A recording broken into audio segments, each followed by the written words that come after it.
Fala pessoal, sejam bem-vindos a mais um podcast do Block Review. Hoje a gente está aqui para conversar um pouquinho sobre os bloqueios de parede torácica, os bloqueios de membros inferiores. A ideia é fazer um apanhado geral de assuntos importantes desse tema e para isso a gente trouxe uma convidada muito especial, a doutora Luísa. Um prazer te receber aqui, Luísa. Muito obrigada, Matheus. É uma honra estar aqui com vocês. Obrigada pelo convite. É uma área que eu amo, né, anestesia regional, e que a gente vive muito intensamente, nós dois, né? Tanto na prática quanto no ensino. Então é um prazer mesmo estar aqui com vocês. Não, legal demais. Luísa, para quem não conhece você ainda, conta um pouquinho da sua trajetória, onde você fez faculdade, depois a sua residência, até chegar aqui. Lógico. Eu fiz toda a minha formação em São Paulo, eu fiz faculdade e residência na Faculdade de Medicina do ABC. E a Faculdade de Medicina do ABC, a nossa residência é bem focada, acho, numa abordagem multimodal. Então, eu tive a honra de aprender com grandes chefes da anestesia regional mesmo, Esther Rocha, Nathaniel Petrosky, e eles me influenciaram muito a seguir para essa área, sabe? Uhum. Tem um chefe que marcou muito, me inspirou demais, assim, na minha formação, que é o Henrique Schuff, você conhece também. Claro. E, Um abraço para o Henrique. Com certeza, um abração para ele. E teve um caso, assim, já no meu R1, que me marcou muito, que foi um caso de um paciente na enfermaria mesmo, que estava com uma dor, assim, intensa, 10 de 10 no membro, face de dor, sofrendo muito mesmo. E foi um dos meus primeiros bloqueios com ele me orientou a fazer um supraclavicular, e logo depois do bloqueio, assim, o paciente, né, como se tirasse com a mão ali a dor do paciente, o paciente zerou a dor. Aí E você foi se encantou algo, ali, nossa, que me marcou demais, assim, como a anestesia regional impacta positivamente na experiência do paciente, na analgesia pós-operatória, diminuição de náusea e vômito pós-operatório, né, alta precoce, diminuição de custo hospitalar. Então, assim, já é algo do nosso presente e algo que vai crescer muito ainda. Sim. Então, algo que Aí fez eu levantar essa bandeira da anestesia regional, Sim. sabe? Aí depois você foi se especializar em anestesia regional. Isso, perfeito. E aí eu não quis só ficar na prática, né? Eu quis continuar a minha formação para também propagar isso, para que outros anestesistas também possam oferecer esse tipo de anestesia e cuidado para os pacientes, né? Então, eu fiz minha especialização na pós-graduação de anestesia regional do Einstein, com o Paulo César e a Lívia, o Paulo César, que inclusive estava aqui no último podcast também. Temos foi esse, também foi seu preceptor. Então, são dois gigantes da área que eu sou muito grata deles terem aberto as portas para mim, né, me ensinado durante todo esse período, e foi realmente um divisor de águas para mim, do meu manejo perioperatório, sabe? Depois eu continuei minha formação, né, eu fiz uma especialização também, não é especialização não, um observership lá em Toronto, em que eu tive a oportunidade de acompanhar e ver como que grandes nomes da anestesia regional fazem anestesia regional. Então, o Kijinxin, a Anaí Perlas, o Peng, que está aí sempre nos congressos, tá, né? Esses nomes aí. Então, foi muito bacana acompanhar com eles. E eu acabei também, nessa parte da pós-graduação do Einstein, eu acabei me tornando preceptora, né, que o Matheus também faz parte lá com a gente, e coordenadora do programa. Legal. Nesse período em São Paulo eu trabalhava bastante no Hospital Moriá também, que eu não posso deixar de citá-los, porque eles foram, assim, fundamentais na minha trajetória. Eu acompanho eles desde, assim, de acadêmica, desde o segundo, terceiro ano da faculdade. E eles me inspiraram muito para seguir a anestesia, e eu acho que eles foram um ponto importante nessa minha relação com o cuidado perioperatório, sabe? Disciplina, o respeito com o paciente, o cuidado próximo. Então, eles foram fundamentais nisso. Eu acabei fazendo também uma especialização em cirurgia de alta complexidade, com grandes nomes da área, né? O Thales, o Zé Matheus, o Marcos Lourenço. E, afinal, todas as pessoas, né, que eu não posso deixar de citar, Claro, imaginar, o Teruya, que fizeram parte, assim, da minha formação, né? E hoje você está em Goiânia, né? Então, e hoje eu tô em Goiânia. Acabou que minha vida pessoal, ela resolveu ir para outro lado, e eu me mudei para Goiânia. Lá também tem um Einstein, uma rede Einstein, então eu acabei ficando mais na rede. E eu comecei a trabalhar também no hospital de urgências lá, que é o Hugo. Então, o Gustavo Dequique, que é o coordenador lá, me recebeu super bem. E ele tem uma visão muito similar à nossa, sabe? Que ele fez dor. Então, nós juntos resolvemos ali continuar essa parte da anestesia regional, e a gente está criando agora a pós-graduação. Tem anestesia regional, vai ter a primeira turma agora em março lá, Matheus. Estou muito feliz. Estou feliz por você também, pessoal de Goiânia que acompanha a gente aí, ó. Fiquem Fica a ligados dica. que tem turma da pós-graduação em Goiânia também, tá? Agora em março. Não é só São Paulo, não. Um ponto legal, Matheus, dessa turma, especificamente, é que a gente já tá com bastante inscritos, a gente tá com 20 inscritos quase. Nossa, que bacana. E o ponto legal é que a maioria dessas pessoas são pessoas que acompanham e veem o resultado da anestesia regional da gente na prática. Então, sabe, que tem esse contato e consegue vivenciar isso e ver quanto a anestesia regional faz diferença na vida do paciente. E a gente vê isso dia a dia, né?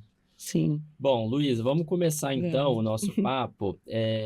Vamos começar com os bloqueios de parede torácica e eu queria já começar porque teve um estudo muito bacana que saiu, né? Um guideline da ASA em 2026 agora, que é praticamente são diretrizes, né, sobre analgesia e manejo dos pacientes em cirurgias cardíacas, cirurgias torácicas, mastectomias, cirurgias abdominais, ou seja, cirurgias de grande porte, tanto abertas quanto cirurgias videoassistidas, que eu acho que teve uma discussão muito bacana em que os bloqueios faciais, eles foram altamente recomendados como estratégias para reduzir scores de dor, para melhorar a qualidade do pós-operatório dos pacientes. Então, assim, é algo que a gente já sabia, né? A gente que pratica anestesia regional, a gente sabe dos benefícios dos bloqueios faciais, mas a gente sabe que sempre teve um pouco de desconfiança em relação aos bloqueios faciais, porque são bloqueios analgésicos, mas eu acho que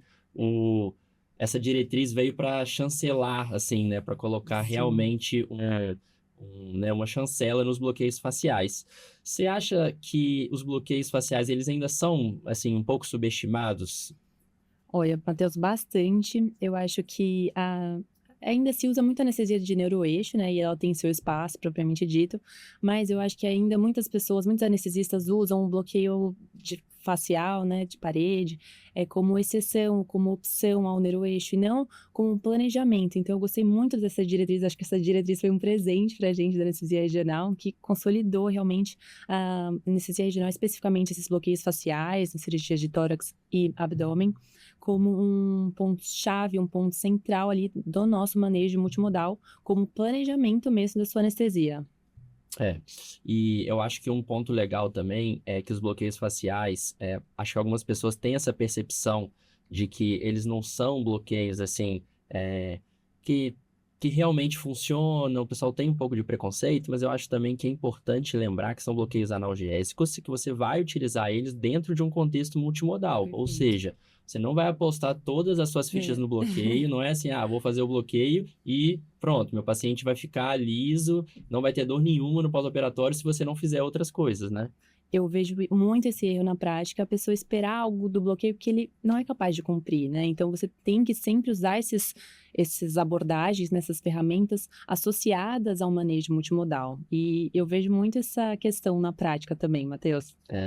E assim, você acha que, a gente sabe, né, que a peridural, por exemplo, peridural torácica baixa ou a peridural, enfim, ela, para cirurgias abdominais grandes, abertas, para cirurgias torácicas mesmo, abertas, ela é uma estratégia ainda, assim, muito realizada e realmente muito positiva, né? A gente tem resultados bem legais, redução de atelectasia no pós-operatório, melhora realmente, diminui o tempo de internação do paciente. Então, assim, a ideia, eu acho, é não demonizar o neuroeixo de jeito nenhum, né? Mas sim, talvez, aumentar o nosso arsenal, né? Que você concorda? Concordo totalmente. As cirurgias de grande porte, assim, que nem você comentou, tipo toracotomia, no Prospect mesmo, a primeira linha é você realizar uma peridural. Então, a peridural, a raquianestesia não vão ter os seus momentos de brilhar também, né? Sim. Ainda tem. E elas nos ajudam muito no manejo do paciente, ainda mais esses pacientes com cirurgias maiores, né? Então, eu acho que esse guideline, na verdade, nos coloca uma ferramenta a mais, né, para você associar ali ao seu manejo. E muitas vezes, às vezes, você pode até associar um bloqueio de neuroeixo, uma raquianestesia, a um bloqueio de parede, né? Sim, e eu acho que outro ponto também é que ele te dá essa opção não somente de você poder pensar na analgesia, mas também pensar no status, por exemplo, hemodinâmico do seu paciente, porque assim, Às vezes esse paciente era um candidato, pensando no território daquela cirurgia, a uma peridural, mas é um paciente mais limítrofe, é um paciente que, Perfeito. se você de repente fazer um bloqueio simpático, ele vai sentir bastante, e aí de repente o bloqueio pode ser uma estratégia melhor pensando nesse sentido. Sim, e também nos pacientes anticoagulados, né, que é uma contraindicação para a gente abordar o neuroeixo, então seriam ótimas opções. Mas é isso também, que a gente não pode só pensar esses bloqueios mais como exceção ou como opção nesses casos. Acho que também são muito úteis nesses casos, mas eles são para ser usados como planejamento em geral, né, de forma geral. Então, o que eu achei bem interessante nesse guideline da ASA, por exemplo, foram as cirurgias abdominais minimamente invasivas, que muita gente usa só uma multimodal, né? E não, é forte a recomendação da gente usar bloqueios de parede. Eu uso bastante já nas minhas, inclusive cirurgiões que eu anestesio de Já prova, sabe, já né? sabem. Eu adoro o oblíquo externo intercostal, por exemplo, para colecistectomia. Então, eu uso muito esses bloqueios de parede, mesmo nas minimamente invasivas, sabe? Bacana. Só para o pessoal ver, esse é o estudo, tá, que a gente está comentando. Se vocês quiserem depois, né, deem uma olhada no estudo na íntegra, a gente deixou aí para vocês, inclusive com DOI, tá? É uma recomendação aí de estudo para vocês. E, Luísa, o eretor da espinha, vamos falar um pouquinho Vamos. dele, porque é um bloqueio que eu acho que nunca saiu de moda desde que ele foi divulgado pela primeira vez, e ele está completando 10 anos, né, desde que Uhum. ele foi falado pela primeira vez lá pelo grupo do Foreiro. E, assim, desde quando ele foi lançado, eu acho que foi uma febre, né? O pessoal quis fazer ESP para tudo e aí os resultados a gente começou a ver que eram um pouco inconsistentes, né? E na prática a gente também repara isso, às vezes o paciente fica ótimo, né? A nossa analgesia fica ótima com o eretor da espinha. Tem paciente que você faz o eretor da espinha, faz ele, pô, legal ali, e o paciente às vezes tem uma dor e você fala, putz, será que eu fiz alguma coisa de errado e tal? Uhum. E aí, quando você vai, né, analisar né, a própria anatomia do bloqueio, eu acho que explica essa inconsistência, né? Eu acho que as Uhum. pessoas têm que entender que o eretor, ele não vai ser para todo mundo, né? Uhum. Perfeito, Matheus. O ESP é um bloqueio que ganhou seu espaço, inegavelmente, ali nesses últimos 10 anos, inclusive no World Day of Regional Anesthesia, a gente teve muitas aulas sobre o ESP por conta desses 10 anos, né? E é um bloqueio que reduz score de dor no pós-operatório e reduz o uso de opioide. Então, ele é muito interessante nas toracoscopias, cirurgia cardíaca, fratura de costela, até cirurgias de coluna. Então, tem muitas abordagens, até algumas abordagens um pouquinho diferentes ali que estão se colocando na Uhum. literatura, mas não tem tanta evidência que nem cirurgia de ombro, né? Sim. Mas, afinal, eu acho que é um bloqueio que tem seu espaço, mas a gente não pode tratá-lo como um santo graal, né? Exato. Ele não vai resolver todos os nossos problemas. Mesmo o papo que a gente estava falando antes sobre analgesia multimodal, a gente sempre, né, fazer um pacote ali de manejo para o paciente. E o ESP, ele é um bloqueio que tem muita variabilidade de resultados, né, da dispersão dele. Então, a gente tem que tomar cuidado mesmo, porque não é um bloqueio que a gente sempre vai esperar o mesmo resultado, né? Sim. Ele, infelizmente, ele tem essa inconsistência, essa variedade, né? Exato. E é o que eu falei na aula até, que não esperar do bloqueio aquilo que ele não promete, né? Uhum. E aí, só para não ficar vago essa questão da inconsistência, vamos lembrar um pouquinho sobre a anatomia do eretor da espinha, né? Eu coloquei aqui uma imagem que seria um corte transversal visto de cima da parede torácica. Aqui está a região posterior, a vértebra, e aqui o externo, a região anterior e os músculos da parede torácica. Eu destaquei aqui os músculos da parede torácica posterior, primeiro o eretor da espinha, o romboide e o trapézio mais superficial. E aí a gente repara que logo aqui do foramen intervertebral vai sair o nervo espinhal, e aí o nervo espinhal, logo que ele sai, ele faz a sua comunicação com o sistema nervoso autônomo, com os gânglios simpáticos, com o plexo parasimpático. Depois ele emite já o seu ramo dorsal, que é o ramo que realmente vai para as costas, vai inervar pele, músculo, ossos, articulações aqui das costas. E é basicamente depois que ele emite esse ramo dorsal, aí sim ele se continua como ramo ventral, que é chamado também de nervo intercostal, e aí depois, ao nível da linha axilar média, ele vai dar o ramo cutâneo lateral, e depois aqui na frente ele vai dar o ramo cutâneo anterior, que vão inervar a parede torácica lateral e parede torácica anterior. Mas o que eu quero chamar a atenção?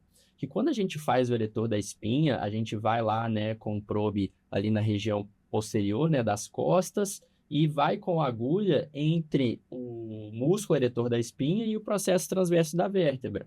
Quando a gente coloca anestésico local ali, ele vai pegar prioritariamente esse ramo dorsal, ou seja, ele é um bloqueio que quando ele foi descrito, ele era um bloqueio para as costas mesmo, para a coluna, porque ele vai pegar de forma consistente esse ramo dorsal. O que acontece é que em alguns pacientes, né, em uma porcentagem variável dos pacientes, esse anestésico local ele também vai se dispersar para o espaço paravertebral e pode pegar aí também os nervos intercostais. Então, é por isso que a gente fala que ele é um bloqueio inconsistente, entre aspas, porque o que a gente pode mesmo garantir e esperar do bloqueio é que ele pegue o ramo dorsal, ou seja, que ele funcione ali para a parte torácica posterior, mas a sua dispersão para o espaço paravertebral, para o próprio nervo intercostal, ela é variável, então os resultados para a parede torácica lateral e para a parede torácica anterior, aí já vai ser mais variável. E aí, Luísa, tem muito aluno que comenta com a gente que tem dificuldade para realizar, de fato, o eretor da espinha, que na hora de agulhar se embanana um pouquinho. Você tem alguma dica para dar, alguma sacada para o pessoal? Olha, eu acho que primeiro é achar exatamente o ponto do ESP, né? Então, uma situação que a gente vê razoavelmente com a prática, às vezes a pessoa, na verdade, fazendo um bloqueio do ESP na costela, né? Isso Então, não sei se você chegou a colocar o vídeo de escaneamento. Coloquei, vou botar. Vamos começar com o transdutor na posição transversal, com o processo espinhoso bem no centro da tela. Agora, deslize levemente o transdutor para a lateral. Você vai encontrar a lâmina e um pouco mais para a lateral, o processo transverso. Agora no meio da tela. Coloque o dedo exatamente sobre ele, na pele do paciente. Depois, rotacione o transdutor para a posição sagital. Essa referência tátil ajuda muito a não perder o ponto exato do ESP. E pronto, esse é o plano do ESP. Se você deslizar um pouco para medial, a lâmina aparece. Movimentando o transdutor para a lateral, você vai retornar para o plano do ESP. E um pouco mais para a lateral, você vai encontrar costela. Volte então para a imagem precisa do processo transverso. É ali que está o seu alvo. Gostou da dica? Então, pessoal, vou voltar. O que a Luísa está fazendo? Ela está colocando o probe aqui bem em orientação transversal, bem no meio da coluna. Aqui ela está vendo o processo espinhoso, lâmina, e aqui ela vê o processo transverso. Ela tem certeza que é o processo transverso. Aqui está a pleura, aqui embaixo. Como ela sabe que aqui é o processo transverso, ela coloca bem no meio do probe o dedo dela, bem nas costas da paciente. E aí ela vai rotaciona para a orientação sagital e ela vai cair direto no processo transverso. E aí ela não tem dúvida de que ali realmente é processo transverso. A lâmina. E aí ela tá vendo a diferença da lâmina. Deixa eu botar lateral. A gente vê. E a transição. Processo transverso e agora a costela. Então é uma dica que ela tem que é bastante interessante para a gente ter essa opção de identificar, porque o pessoal tem muita dificuldade de, putz, o que é costela, o que é processo transverso. Sim. E eu gosto de fazer, eu até deixei aqui essas imagens, eu gosto de fazer na orientação sagital mesmo, faço fora de plano, e aí como que eu faço para não me embananar com essa questão de costela e processo transverso? Como o processo transverso ele é mais medial, enquanto que a costela a gente começa a ver ela um pouco mais lateral, eu coloco o probe na orientação sagital num ponto bem mais lateral, que eu tenho certeza que eu não vou encontrar processo transverso, que eu vou encontrar costela. E aí as dicas que eu estou realmente na costela é que eu estou vendo ali as estruturas bem arredondadas e eu estou enxergando bem a pleura. A gente diz que um formato da costela parece a corcova de um camelo. E aí depois que eu me identifiquei ali, que eu tenho certeza que eu estou na costela, aí sim eu vou chegando o meu probe para o meio e aí eu vejo a diferença. Que agora eu tenho as imagens muito mais arredondadas, parecendo aqui um platô de curva de capnografia, e a pleura já fica muito menos visível, né? Fica muito mais borrada. Então, mostrando de novo para você a diferença, ó, costela, vem mais para cá, processo transverso. Mas são duas abordagens, duas maneiras de chegar no mesmo resultado, só para vocês terem aí mais informações aí no arsenal de vocês. Outra opção, né? Para escanear o processo transverso. Exatamente. E aí, teve um aluno que comentou uma coisa comigo que eu achei curioso e é legal que a gente explique isso. Ele falou Uhum. assim, bom, eu entendi então que o eretor da espinha, ele vai pegar realmente bem parede torácica anterior, lateral, quando ele se dispersar para o espaço paravertebral. Então, por que que eu já não faço direto o paravertebral? Sim, o paravertebral realmente tem uma qualidade analgésica excelente, né, Matheus? Só que, tecnicamente, ele não é tão fácil de fazer. É um bloqueio um pouco mais difícil. E é um bloqueio que tem alguns riscos associados a mais, né? É um bloqueio bem próximo da pleura, né? Então tem um risco aí associado de pneumotórax. Tem alguns vasos ali também presentes, então é um bloqueio tem alguns vasos profundo, né? E não compressível. Então você não pode fazer se o paciente estiver anticoagulado. Exatamente. E também é um bloqueio que fornece um bloqueio simpático maior, né?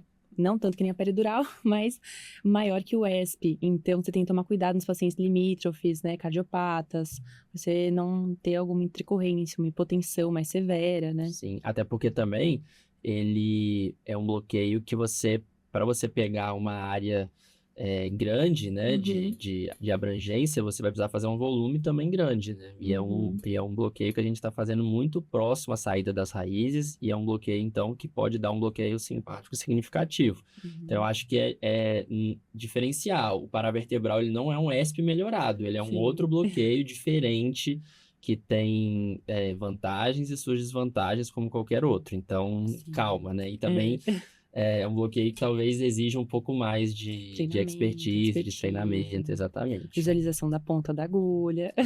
Exatamente, É. exatamente. E aí, só para explicar um pouquinho do paravertebral, quando a gente está fazendo o eretor da espinha, né? Essa aqui seria uma imagem meio que do eretor da espinha na orientação sagital. Como a gente falou, a gente não visualiza muito bem a pleura no eretor da espinha, né? E, e a gente não visualiza porque geralmente a gente não está paralelo com a pleura que está aqui em azul.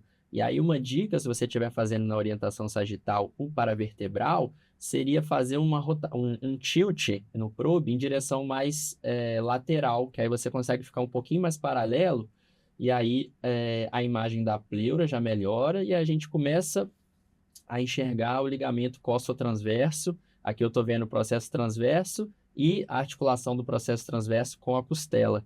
Mas o interessante é que eu começo a ver o ligamento costotransverso e aí eu tenho esse espacinho, né? Isso que a gente estava comentando, que é um bloqueio mais complicado, porque você tem esse espaço para vencer e aqui embaixo já está a pleura, né? Então é um bloqueio que não é fácil agulhar, né? E tem esses riscos associados a ele aí. É sempre importante a visualização da ponta da agulha, né?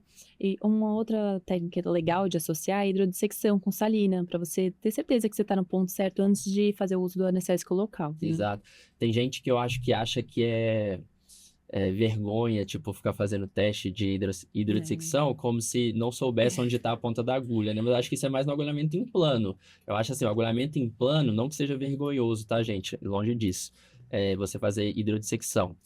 Para achar a ponta da agulha, mas é que no agulhamento em plano, a visualização, espera-se que quem está executando esteja com uma boa visualização da agulha. No agulhamento fora de plano, como a gente só vê a pontinha mesmo, você não vai ver o corpo todo da agulha, a agulha realmente fica difícil de visualizar, e quando Uhum, a gente está tratando de bloqueios que têm estruturas de risco ali, no caminho da minha agulha, por uhum. exemplo, ou a pleura aqui, por exemplo, que eu não posso ir com a agulha até lá, é, é uma estratégia excelente fazer hidrodissecção. Eu Sim, sempre faço. Para fazer eretor, eu faço sim. hidrodissecção. Até também para não desperdiçar o anestésico local também, né? Porque senão a gente vai Uhum. testando com o anestésico local, vai perdendo aquele anestésico. Matheus, é uma medida a mais de segurança na sua anestesia regional, né? Então, Exatamente. inclusive, eu tenho me policiado a fazer isso em quase todos os bloqueios que eu faço, inclusive porque eu ensino muito anestesia regional, né? Então, é algo que é benéfico para o paciente, para você ter certeza ali da dispersão antes de você fazer o uso do seu anestésico local, até para não desperdiçar em algum lugar que não é útil, né? Então, quando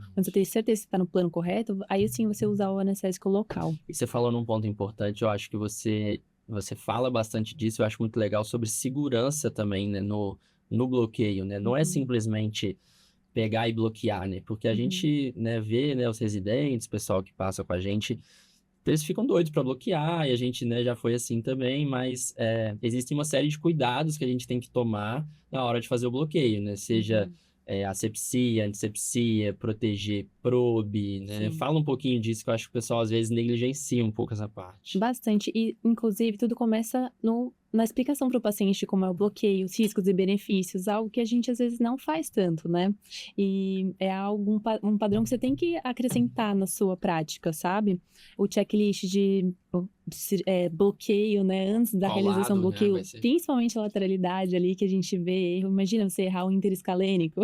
Eu já vi acontecer. Já vi acontecer também. Então, é algo que você tem que colocar ali na sua prática mesmo, sabe? Para você só tem ganhos na sua prática, né, como segurança para você como profissional e para o paciente.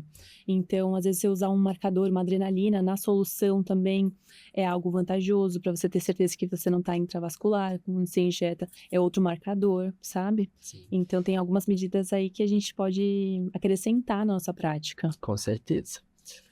Luiz, agora pode Posso só falar, acrescentar desculpa. uma coisa que a gente tinha Claro, comentado claro, de fala. conversar, que eu acho que é uma dica legal tanto do ESP quanto do paravertebral, Aham. que são bloqueios em pontos muito específicos, né? No processo transverso, naquela região específica do paravertebral. Então, para você, quando você vai realizar o agulhamento, você tem que estar no ponto exato. Você não pode ficar movimentando o transdutor, né? Isso. Então, quando você achar esse ponto, você tem que pausar a mão do transdutor, esquece ela ali, e depois você só foca no seu agulhamento. Então, isso é uma dica legal, porque às vezes a pessoa agulha e depois mexe o transdutor para achar a agulha. E aí você vai se perder, No porque aí eretor e no você vai paravertebral, você vai perder a perder a imagem. Você imagem. vai perder a Então, imagem. você tem que fazer o agulhamento exatamente no meio do transdutor. E não mexer mais aquela mão. É melhor você repetir o agulhamento, às vezes, do que você Isso. ficar movimentando e tentando achar sua agulha. Boa, ótima dica. Agora, Luísa, sobre as cirurgias de mama, vamos falar um pouquinho dela, que eu acho que existem várias possibilidades para cirurgias de mama, de analgesia para cirurgia de mama. Às vezes isso até entra um pouquinho em conflito com o cirurgião, né? Mas enfim, não vamos entrar nesse mérito. Mas eu acho que o pessoal tem dúvidas sobre assim, eles perguntam assim: qual bloqueio você faz para cirurgias de mama? Eu acho que primeiro é não colocar todas as cirurgias no mesmo saco, né? Porque eu acho que tem cirurgias pequenas de mama, uma setorectomia, ou até mesmo uma implante de prótese mamária. Existe as cirurgias radicais de mama, uma mastectomia radical com esvaziamento axilar. Eu acho que são abordagens diferentes, né? Como é que você organiza, assim, como que você faz seu raciocínio pensando em analgesia para cirurgia de mama? Matheus, inclusive a mastectomia foi uma cirurgia citada nesse último guideline da ASA, né? E que eles colocaram os bloqueios faciais e o paravertebral com equivalência analgésica, sendo os bloqueios faciais com uma melhor satisfação, experiência do paciente.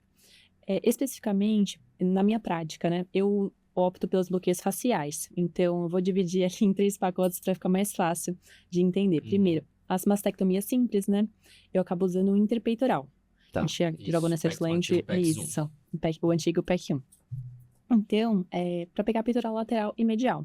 Se de repente já tem uma abordagem axilar, aí eu já opto pelo pecto serrátil, porque você precisa, né, também pegar a inervação de intercostal, ramos laterais, né, intercostobraquial. Então, eu acredito que o pecto serrátil seja mais indicado. Agora, se você tem uma rotação de grande dorsal, aí você vai pegar mais essa região posterior tórax, né? Então, você precisa pegar ramos mais dorsais, né? Então, o torácico longo, o tóraco dorsal. Então, eu acabo associando também, às vezes, o interpeitoral com o serrátil. Então, eu acho essa é a legal do divisão que eu serrátil também é faço. você fugir um pouquinho da região da mama, né? Porque o conflito que eu acho que às vezes fica é porque se você faz o bloqueio antes, tem cirurgião que não gosta, porque você vai estar infiltrando um pouquinho ali a região da mama, que vai ser explorada. Se for uma coisa oncológica, também tem aquela questão do risco da agulha com câncer, enfim. E eu acho que o serrátil, muitas vezes, para essas cirurgias, ele consegue fazer com que a gente fique um pouquinho mais distante, né, da cirurgia em si, e aí acaba dando um pouquinho mais de tranquilidade pra gente fazer o bloqueio, né? Perfeito, Matheus. Eu acho que é sempre a questão de individualizar também. Eu tive uma cirurgia recente sobre uma rotação de grande dorsal. E você fez o quê? E foi, na verdade, coitado do paciente. Ele levou uma mordida de pitbull aqui no braço. Eu vi, você postou. Você viu? Eu postei sobre isso. E era um paciente que estava muito sensibilizado pelo trauma. Ele já tinha feito múltiplas abordagens e ele fazia uma rotação de grande dorsal pro braço. E aí, a minha abordagem inicial, eu pensei, vou fazer um supraclavicular, eu vou fazer alguns bloqueios aqui também de parede e vai ficar bem. Só que, durante a minha abordagem, assim, até quando fui fazer anestesia geral, fiz o Propofol, ele é muito sensível, sabe? O paciente já bastante sensibilizado. Então, eu mudei minha abordagem, eu resolvi fazer uma peridural para ele. Porque nesse caso específico, sabe, eu achei que ele se ia beneficiar muito mais do que um bloqueio facial. Legal. Então, É o que a gente estava uma questão de falando, né? individualizar Não, mesmo. exato, não colocar assim o bloqueio facial como a nova salvação, que é o que a gente falou, né? Os bloqueios de neuroeixo, eles têm muito valor ainda.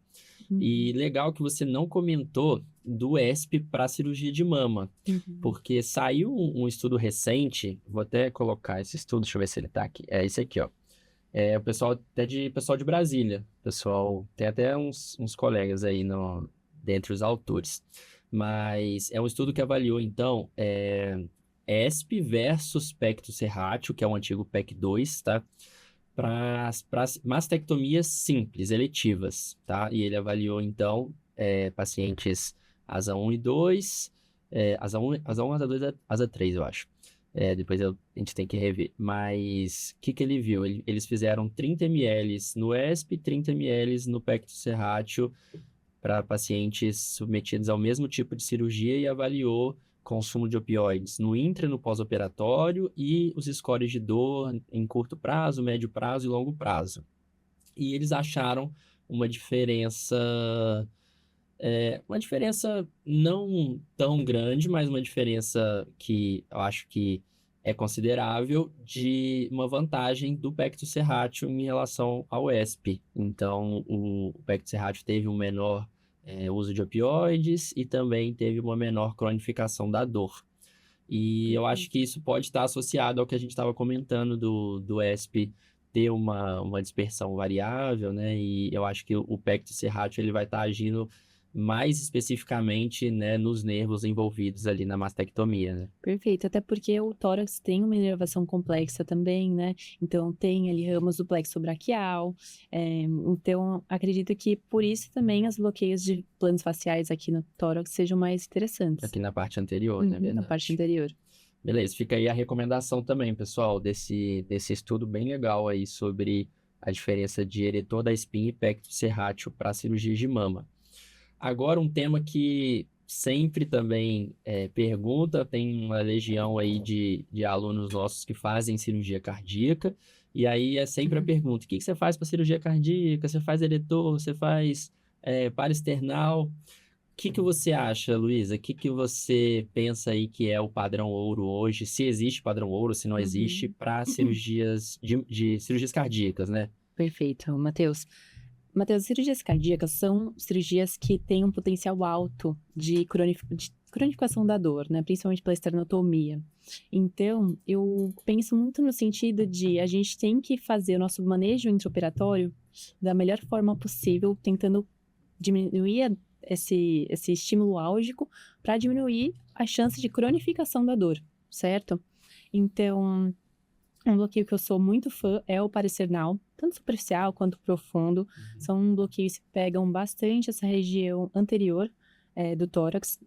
Efetivamente, na literatura, a gente não tem um bloqueio que é melhor que o outro, ou o paraesternal ou o ESP, não tem evidências sobre uma superioridade entre eles. Mas se eu for optar por um bloqueio na cirurgia cardíaca, é o paraesternal por conta disso, tá? Além disso, eu acho muito vantajoso a gente sempre pensar nos drenos, que são áreas que o paciente queixa muito da dor no pós-operatório. Então, sempre quando o paciente tem dreno, principalmente pleural, eu acho bem válido a gente fazer um intercostal, algum bloqueio ali para você minimizar esse estímulo no pós-op. Mas sobre o ESP, se eu faço, não faço, eu acho bastante interessante associar o ESP ao paraesternal. Inclusive, eu já trouxe um relato de caso do lastro no meu R3 sobre essa associação, que foi o melhor paciente que eu já vi acordando de cardíaco. O paciente estava na praia, com o braço assim atrás da cabeça, perna cruzada. Então, eu acho assim, sempre que você puder fazer o ESP, porque nem sempre você pode fazer, né, o eretor da espinha, porque às vezes o paciente é muito limítrofe e tudo. Então, sempre que existe essa possibilidade, eu acho interessante essa associação junto com a analgesia multimodal, certo? O ESP normalmente a gente faz antes da cirurgia, porque com o paciente sentado ou em decúbito lateral, e o paraesternal normalmente eu faço depois da cirurgia. Eu costumo fazer o superficial, mas o profundo também tem uma evidência legal Não em relação à superioridade analgésica, isso não tem na literatura, mas talvez numa maior duração do bloqueio, sabe? Uhum. Eu acho legal isso que você falou, até dessa combinação do eretor e do parasternal, porque tem uma questão também na cirurgia cardíaca que é o quando fazer, que você comentou, em relação à duração dessa analgesia, Perfeito. né? Porque quando a gente está fazendo, a gente está pensando, né, no paciente ter uma recuperação mais rápida, né? Fazer uma anestesia ali mais fast track. E quando a gente faz o bloqueio antes, dependendo se a cirurgia, né, tem serviço, que é rapidinho, né? A cirurgia cardíaca eles fazem Você vai perder rapidinho. umas 6 horas Vai ali, perder né, umas quase de 6 horas, né, analgesia, né? no Certeza. perioperatório ali, Uhum. né? E o bloqueio a Perfeito. gente sabe que tem uma duração limitada. De repente você fazer um bloqueio cobrindo ali a esternotomia no intraoperatório e aí depois fazer o parasternal, pensando no pós-operatório, é uma estratégia legal também, mas lembrar, né, tem muita variável antes da gente pensar em fazer essa combinação, tem que pensar no estado hemodinâmico, o eretor da espinha pode ter um bloqueio simpático associado, tem que pensar na dose tóxica, enfim, tem que considerar várias possibilidades. E aí a Luísa comentou sobre o parasternal superficial, que ela falou que costuma fazer, eu também faço parasternal para cirurgia cardíaca e eu também faço superficial, né, que hoje em dia a gente chama de pexo intercostal, que seria injetar anestésico local entre o peitoral maior e o intercostal interno.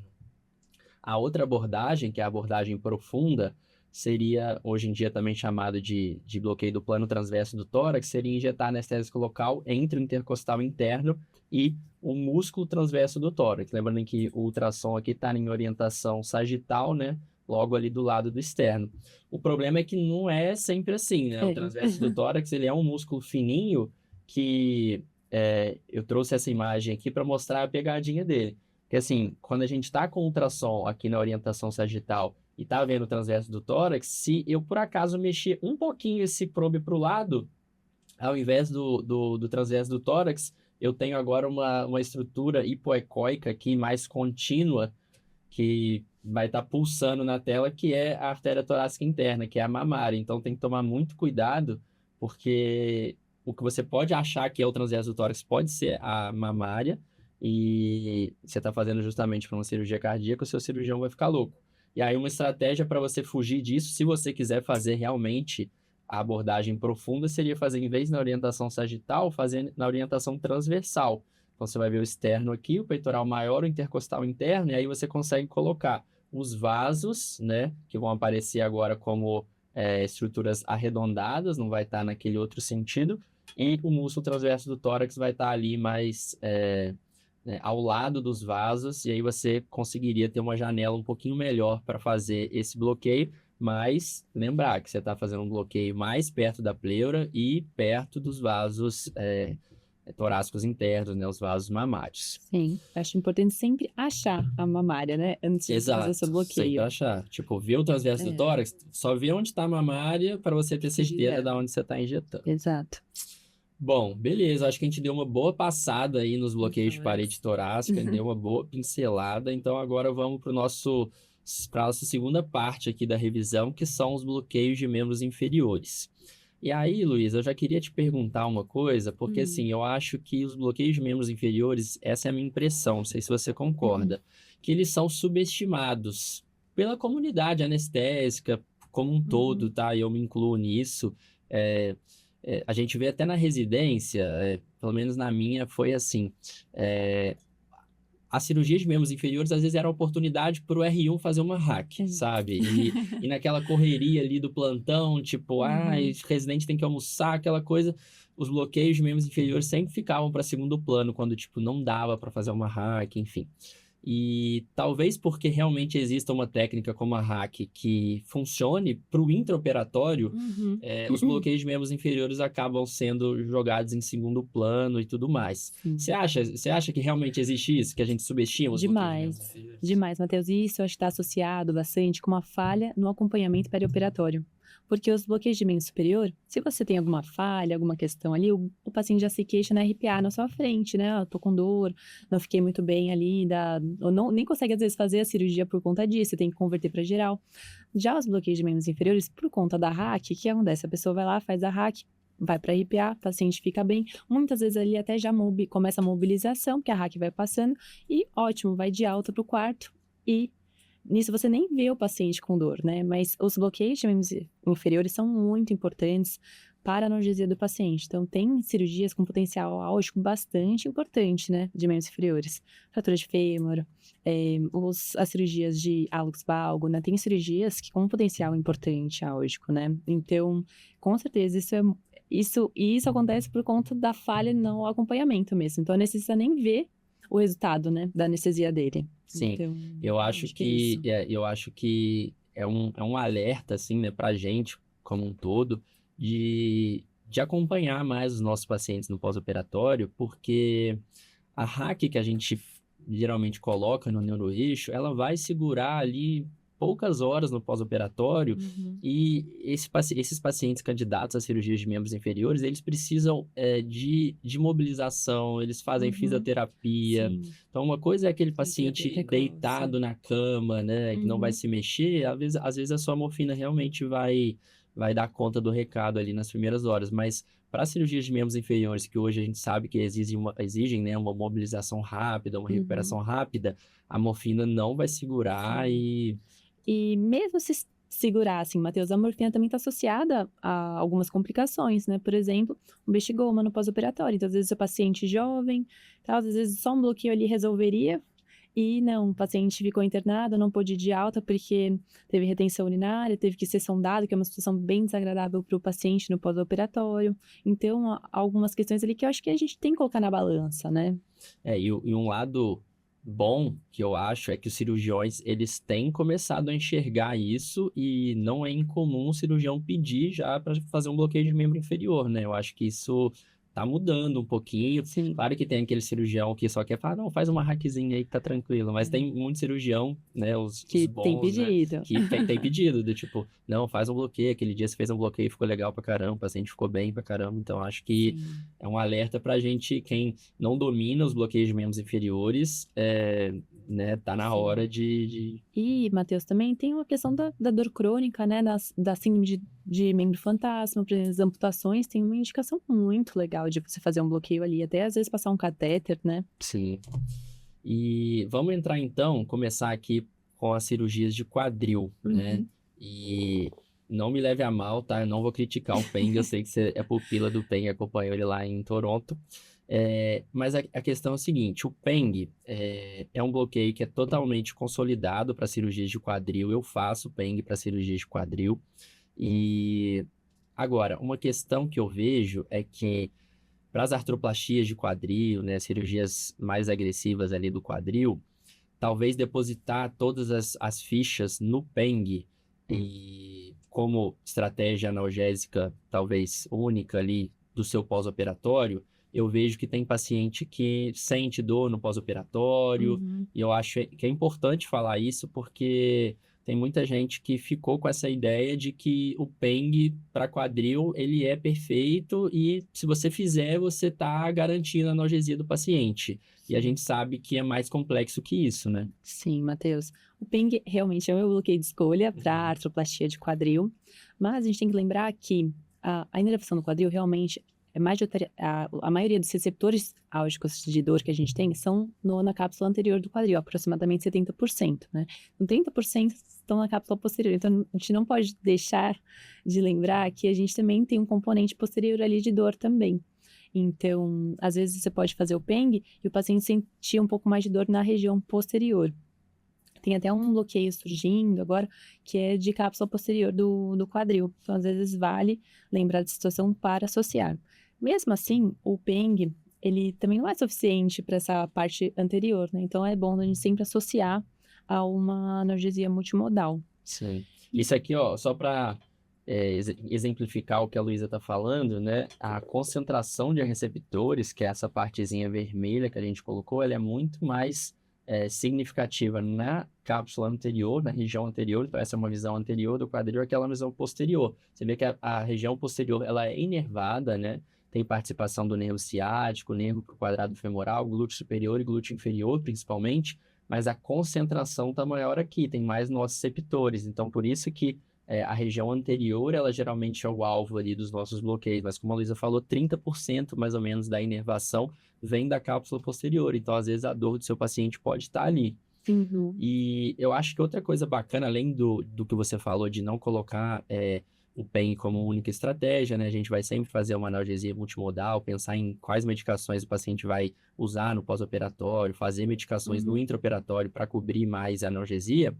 É que o PENG, eu acho que a maior vantagem dele talvez seja preservar a função motora. A gente vai entrar num outro detalhe de que talvez tenha um asterisco nisso aí, Sim. mas eu acho que o PENG, a principal vantagem dele é essa. Agora, se de repente o seu paciente, você conversa com o seu cirurgião, e por isso que é muito importante conversar sempre com o cirurgião, alinhar como é que vai ser o pós-operatório desse paciente. Se por acaso ele não for andar nas primeiras horas do pós-operatório, de repente você pode fazer uma outra estratégia, por exemplo, complementar um pouquinho com o femoral. E outra coisa também é, de repente, colocar um pouco de morfina na RAC, né? Você vai estar economizando um pouco de morfina, você não vai fazer doses altas de morfina e vai estar associando um bloqueio de neuroeixo com morfina com o PENG, né? Eu acho que também é uma estratégia válida, né? O que você acha? Com certeza, inclusive naqueles pacientes que já têm dor crônica, né? Então, são pacientes que a gente pode, às vezes, ter outras estratégias associadas ali, como a morfina no neuroeixo. Então, é algo válido. E a gente lembrar dessa situação que você colocou, muito bem colocado, sobre a preservação da mobilidade. Será que realmente a gente tem essa preservação? E assim, um ponto é você realizar o PENG no ponto correto, né? E mesmo você realizando o PENG perfeitamente, nesse artigo de revisão dos Isso, eu últimos te 5 falar anos isso. do PENG... Comenta pra gente o que esse estudo... Na verdade, não é um estudo, né? É um artigo mesmo de discussão. Isso, o que a gente aprendeu nesses últimos 5 anos aqui com o PENG. Inclusive, é da Laura e do PENG. E a gente observou que mesmo você realizando ele perfeitamente, o anestésico local pode escorrer tanto pela agulha e pegar o nervo femoral e dar bloqueio motor de quadríceps, quanto às vezes pelos septos intramusculares, quanto até intramuscular mesmo, e ter algum grau ali de bloqueio motor no seu pós-operatório. Então, para você ficar ciente que mesmo realizando o PENG perfeitamente, isso pode acontecer, tem esse risco. Coloca pra gente aqui isso, a imagem que a Luísa estava falando, mostrando que, né, a figura A seria, né, a agulha dispersão ideal, agulha tá no né? lugar correto e a dispersão foi a dispersão que a gente gostaria, né? Sim.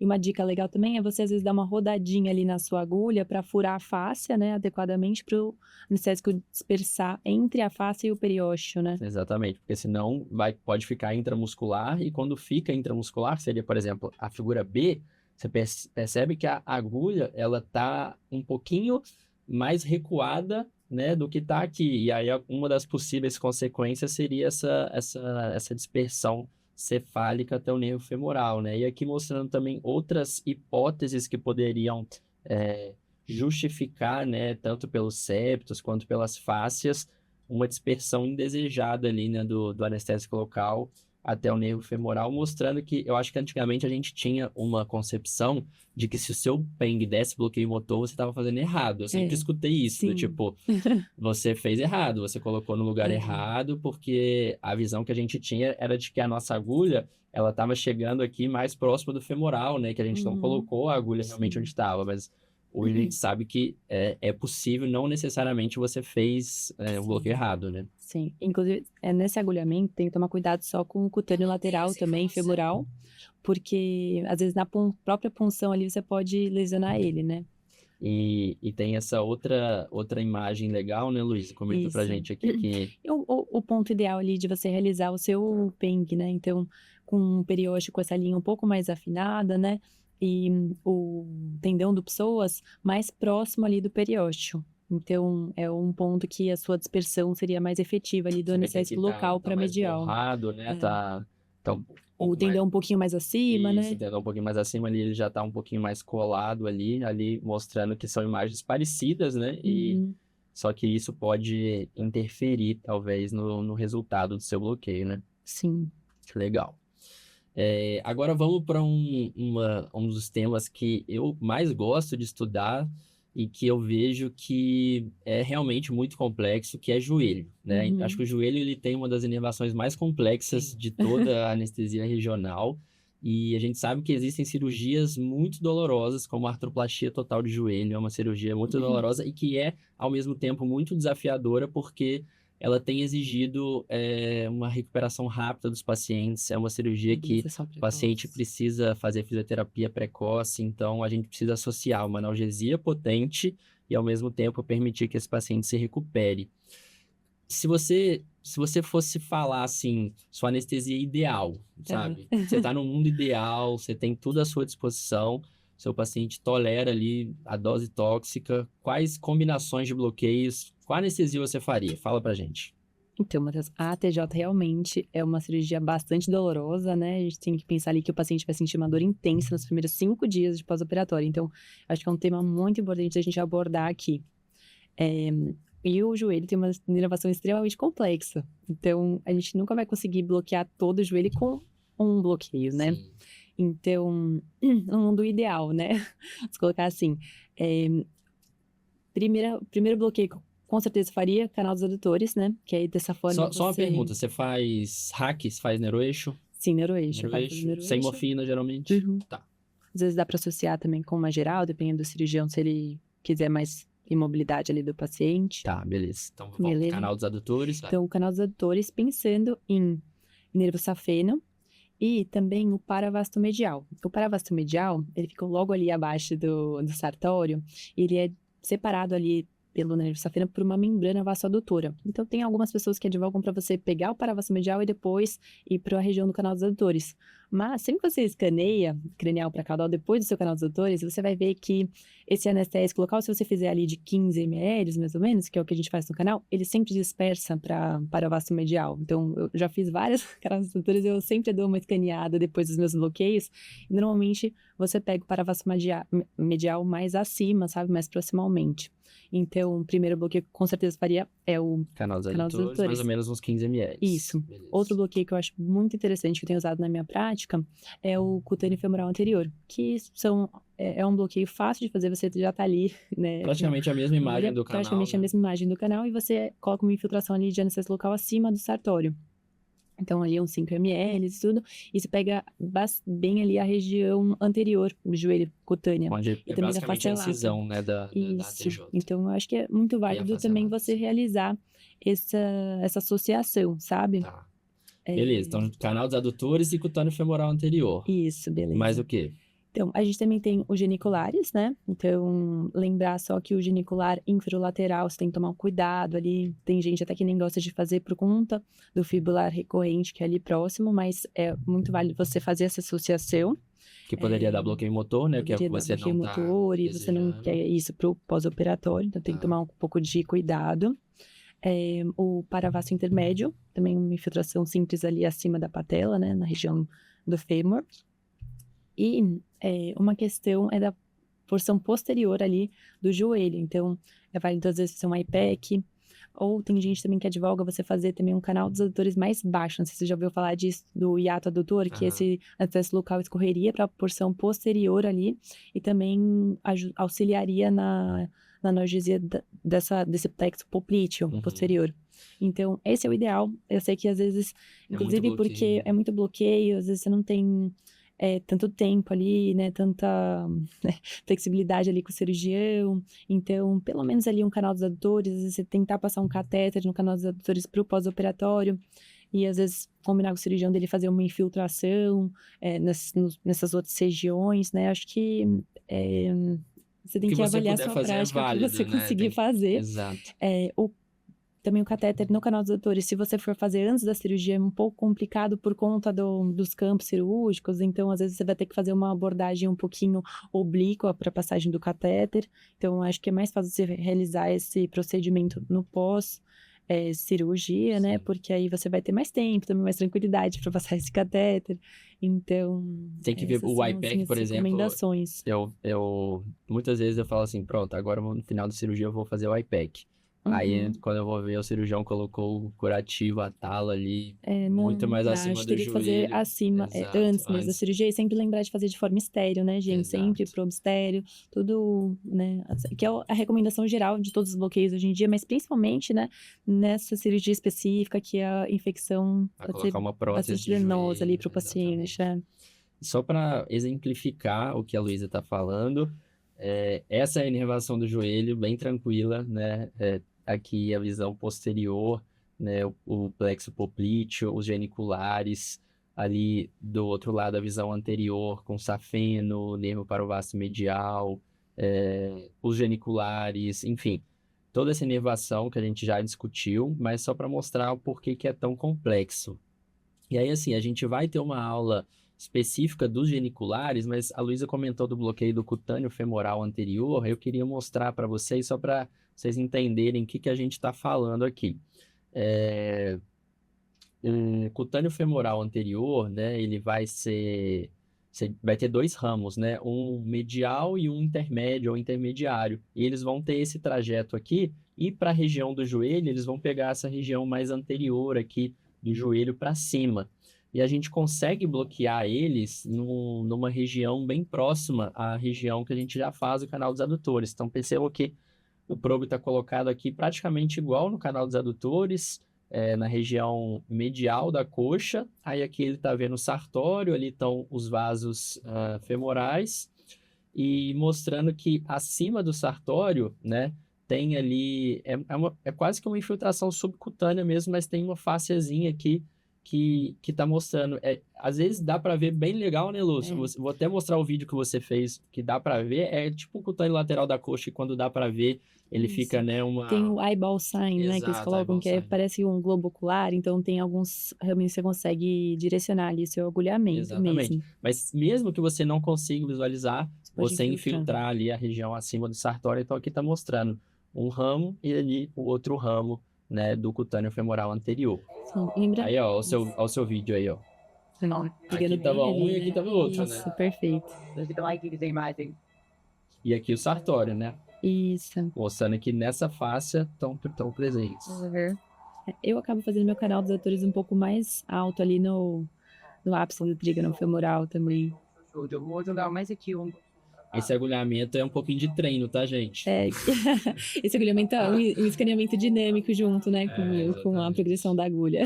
Então, vou mostrar mais uma vez, só para o pessoal pegar a imagem. Então, Esse sartório, aqui acima aqui do em sartório cima. a fáscia, e aqui tava um ramo e aqui tava outro ramo. Esse ramo já tá até embebido.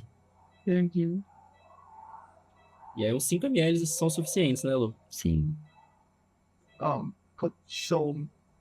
E aí você pega aquela região anterior da pele sobre o joelho. Isso, perfeito. Eu acho que é bem válido, um bloqueio fácil de fazer, né? Fácil execução, superficial, então tranquilo, vale a pena associar. Ou isso, se você não quiser, não tiver muita familiaridade, pelo menos pede para o cirurgião infiltrar, né? Junto com o seu canal dos atores. Então, Vale a pena. Vale a pena. Boa. E calcular a dose tóxica, né? Porque são muitos bloqueios, né?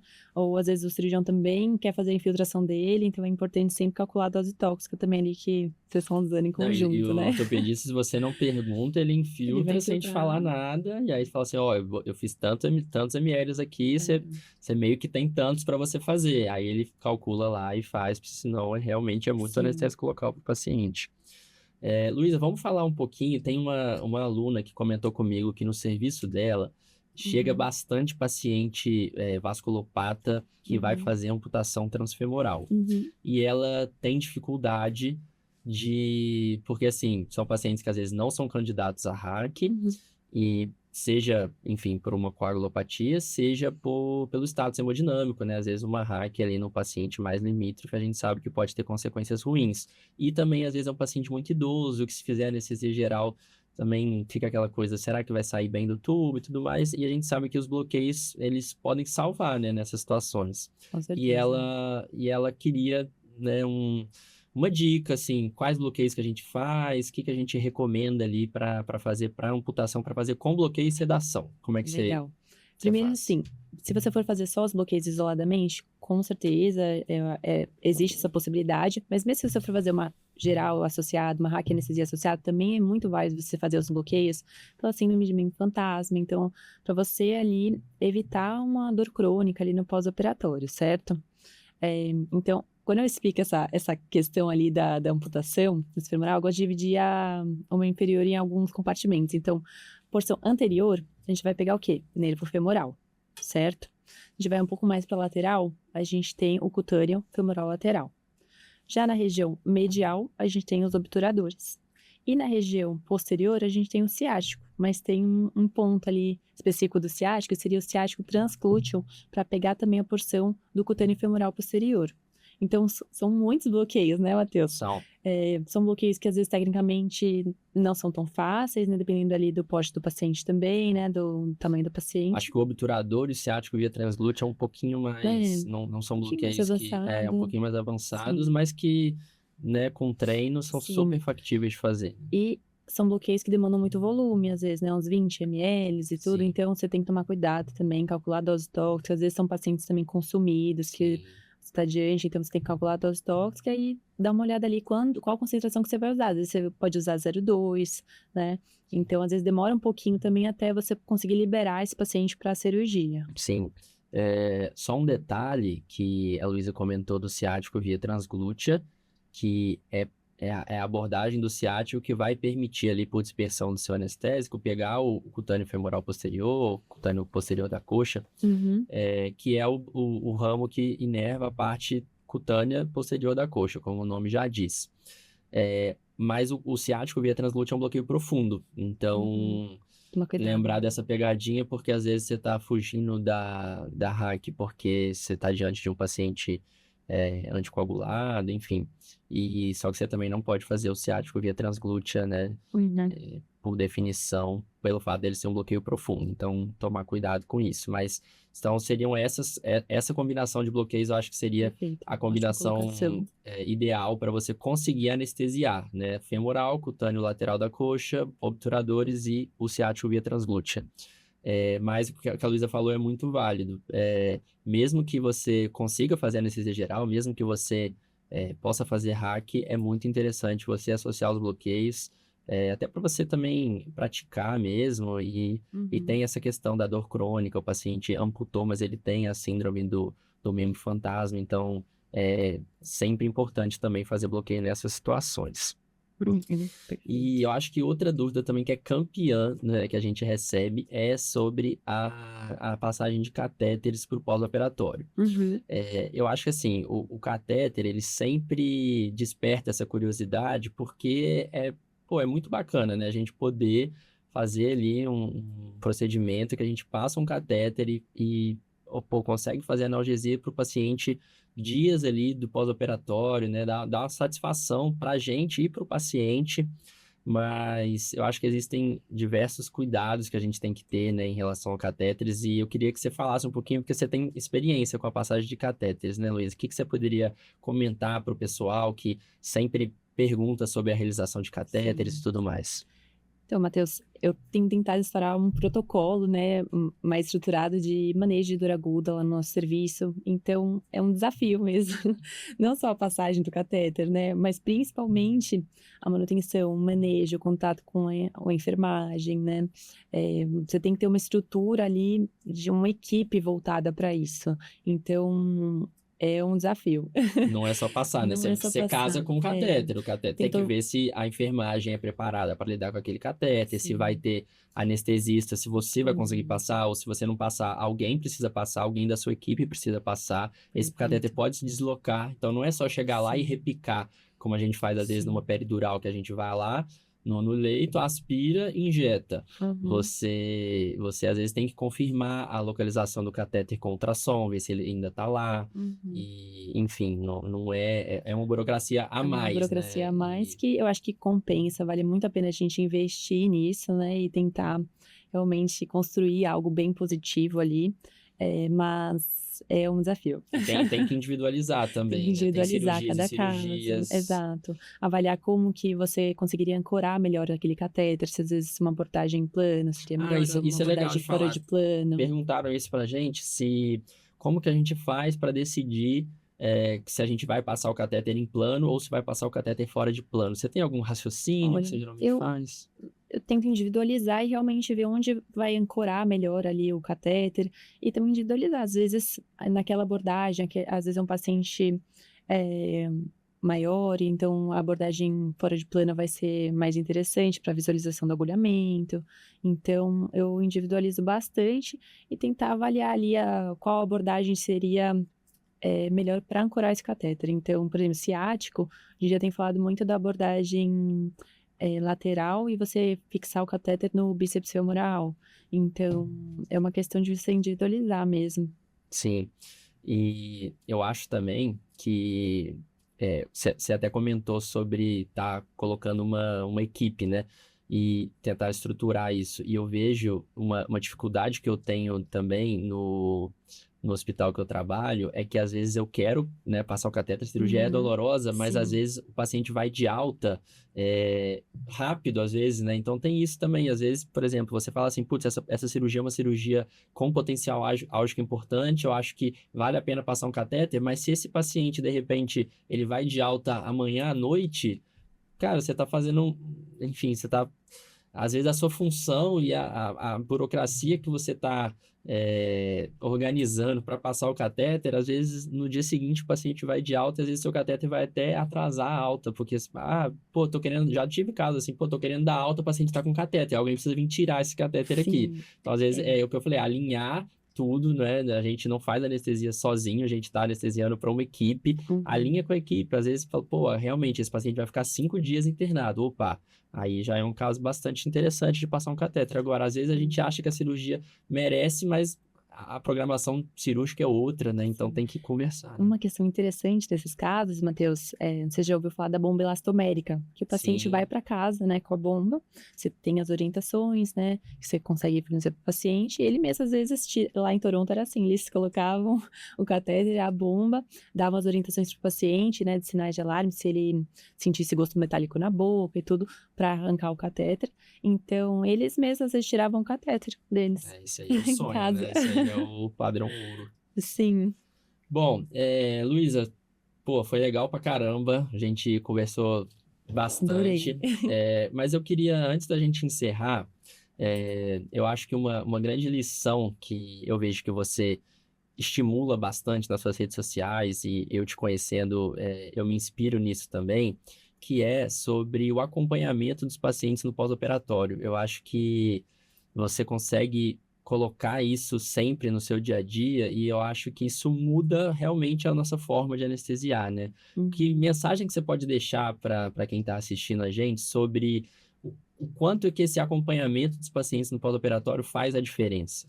É algo que eu uso muito mesmo no meu dia a dia, que eu defendo da minha prática, sabe? Que eu acho que muda o jogo da nossa anestesia. Você avaliar o grau de analgesia do seu paciente, se ele teve náusea e vômito no pós-operatório, se fez uso de opioide, não fez, até possíveis complicações, né, da sua anestesia, alguma parestesia. Então, é muito importante a gente fazer esse segmento. E eu acho que só fazendo esse segmento a gente consegue ajustar e ir melhorando a nossa anestesia de acordo com os desfechos, né, que a gente tem dos nossos pacientes. Então, é algo muito válido.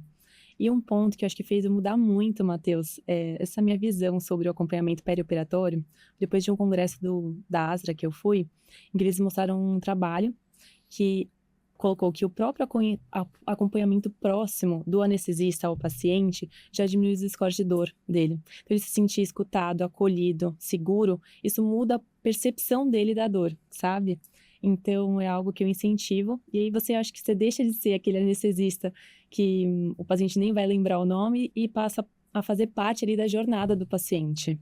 Eu acho que isso até torna a nossa prática mais gostosa também, né? Com certeza. Pelo que você falou, você consegue criar um vínculo que às vezes a gente não tem no nosso dia a dia ali corrido, você passa a ser reconhecido. Eu acho que isso É muito gratificante. eu tenho feito isso cada vez mais e é gratificante não só para o paciente que se sente acolhido, né? Ele vê que tem alguém realmente cuidando dele, como a gente se sente também parte ali do processo. Eu acho que isso Do cuidado. vale muito a pena. E falando nesse cuidado com os pacientes, você comentou comigo que você queria até deixar eu trouxe um presente para você. presentinho, né? Trouxe um presente para você, quem está escutando aqui a gente, e principalmente para os futuros pacientes de vocês, né? Que é um guia de orientações pós-bloqueio.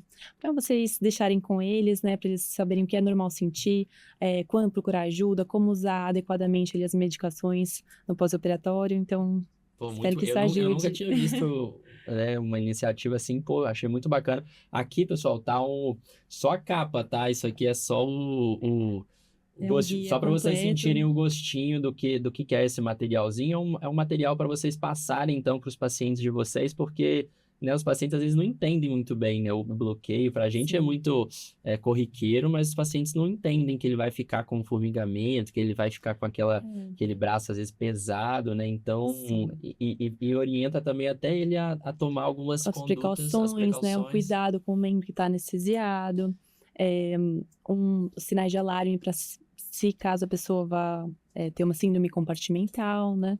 Então, são cuidados ali no E pós-operatório tem até geral. também coisas estimulando também a tomada de medicações, né? Sim, que é algo que eu defendo também muito, a orientação do paciente em relação ao uso de analgésicos, né, no pós-operatório, que às vezes a pessoa tá ali com bloqueio, não está sentindo dor, não foi tão bem orientada, né, ou às vezes só tá negligenciando o uso do analgésico oral porque tá sem dor, e aí o bloqueio passa e a pessoa tem uma dor de forte intensidade, que é o que a gente conhece como dor rebote, né.